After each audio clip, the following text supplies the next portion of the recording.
네, 안녕하세요. 오늘은 그 전기 공부하시는 분들, 특히 전기 기능사 시험 같은 거 준비하신다면 뭐랄까 반드시 만나게 되는 개념이죠. 각 주파수 오메가랑 우리가 흔히 쓰는 주파수 F. 오늘은 이 둘 사이의 관계를 좀 깊이 파헤쳐 보려고 합니다. 단순히 공식만 딱 외우는 게 아니고요. 이게 왜 중요하고 또 어떻게 연결되는지 그걸 제대로 이해하는 게 저희 목표입니다. 저희가 참고할 자료는 이 변환 과정을 설명하는 블로그 게시물이고요. 네, 맞아요. 그 오메가는 2파이 F라는 공식 있잖아요. 이게 딱 보면 간단해 보이는데 들여다보면 사실 흥미로운 지점들이 꽤 많습니다. 그러니까 회전 운동의 속도 보통 라디안 퍼 세크로 나타내죠. 이거랑 주기적인 진동 횟수, 그러니까 헤르츠, 초당 사이클 이 둘을 딱 연결하는 다리 같은 역할을 하니까요. 자료에 나온 예시처럼 오메가가 100파이 라디안 초일 때 F를 구하는 건 어떻게 보면 그 시작점이라고 할 수 있죠. 맞아요. 이게 그냥 숫자 계산만 하는 게 아니라 그 뒤에 숨은 의미를 좀 곱씹어 보자 이런 거죠. 자, 그럼 한번 자세히 들여다볼까요? 그 자료에서 오메가는 100파이라고 값이 주어졌을 때 F를 구하는 과정 자체는 뭐 사실 간단하긴 해요. 오메가는 2파이 F 공식에 그냥 대입하면 100파이는 2파이 F 이렇게 되니까요. 네, 그렇죠. 거기서 양변을 이제 2파이로 나누기만 하면. 나누면 바로 F가 나오죠. F는 100파이 나누기 2파이. 네, 그럼 파이는 서로 약분되고 100 나누기 2니까 바로 50. 네, 50Hz. 딱 떨어지네요. 자료에 문제 보기 1번하고도 정확히 일치하고요. 그렇죠. 계산 자체는 정말 뭐 순식간에 끝나는 건데 여기서 중요한 건 아니 왜 이렇게 변환해야 하는가? 그리고 그 이파이는 대체 어디서 온 건가? 뭐 이런 점들이죠. 아시다시피 각 주파수 오메가는 보통 물리학이나 공학 분야에서 회전 운동을 다룰 때 아주 자연스럽게 등장하는 개념이잖아요. 한 바퀴 도는 게 2파이 라디안이니까 1초 동안 몇 라디안을 회전했는가? 이게 회전 속도를 굉장히 직관적으로 보여주죠. 아, 그렇죠. 반면에 주파수 F는 우리가 실생활에서 좀 더 자주 접하는 것 같고요. 예를 들면 우리 집 전기가 1초에 몇 번 방향을 바꾸는지 그 교류 주파수 같은 거요.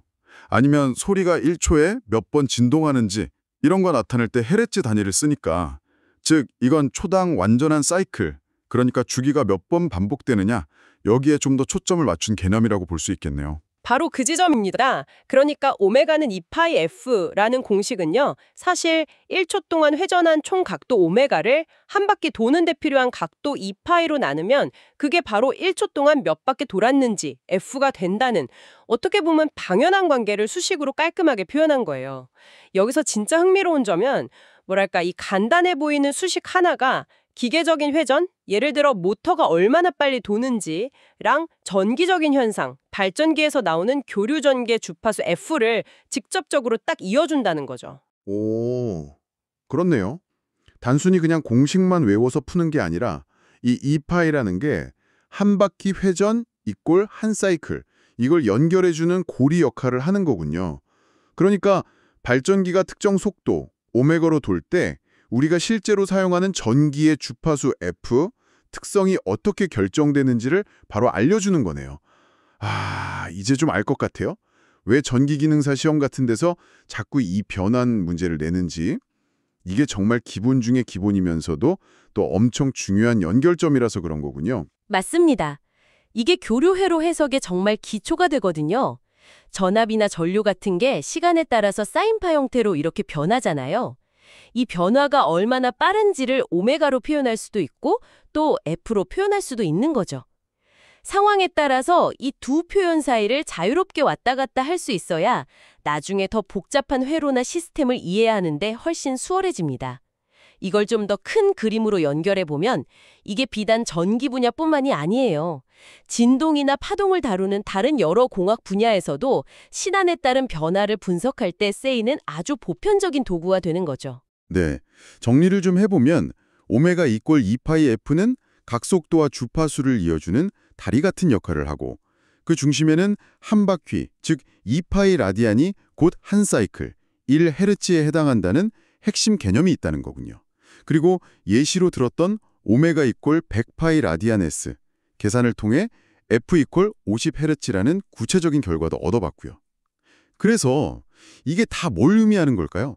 결국에는 이 변환을 능숙하게 할 수 있다는 것 자체가 전기 현상이나 파동 현상을 이해하는 데 있어서 정말 첫걸음이라는 거네요. 네, 그렇습니다. 특히 관련 시험을 준비하시거나 아니면 교류 개념 자체를 좀 더 깊게 제대로 파악하고 싶으신 분들이라면 이 관계의 의미를 확실하게 다져두는 게 필수적이라고 할 수 있습니다. 단순히 계산만 기계적으로 반복하기보다는 왜 오메가와 F 이 두 가지 표현이 모두 사용될까? 그리고 각각 어떤 상황에서 더 유용하게 쓰일까? 이런 걸 한번 생각해 보시는 게 좋아요. 네, 좋습니다. 마지막으로 저희가 생각해 볼 거리를 하나 던져드릴게요. 오늘은 주로 각 주파수 오메가를 주파수 F로 바꾸는 관점에서 이야기를 나눴는데요. 이걸 한번 반대로 생각해 보는 건 어떨까요? 1헤르츠, 그러니까 1초에 한 번 완전한 사이클이 일어나는 현상. 이걸 각도의 관점에서 보면 왜 초당 2파이 라디안의 변화일 것 같다고 하는 걸까요? 이 가장 기본적인 대응관계, 1사이클이 곧 2파이 라디안이다. 이 물리적인 의미를 한번 다른 종류의 파동, 예를 들면 소리나 빛 같은 파동에 적용해보면 어떨까요? 혹시 뭔가 새로운 관점을 얻을 수 있지 않을까요? 한 번쯤 고민해보시면 재미있을 것 같습니다.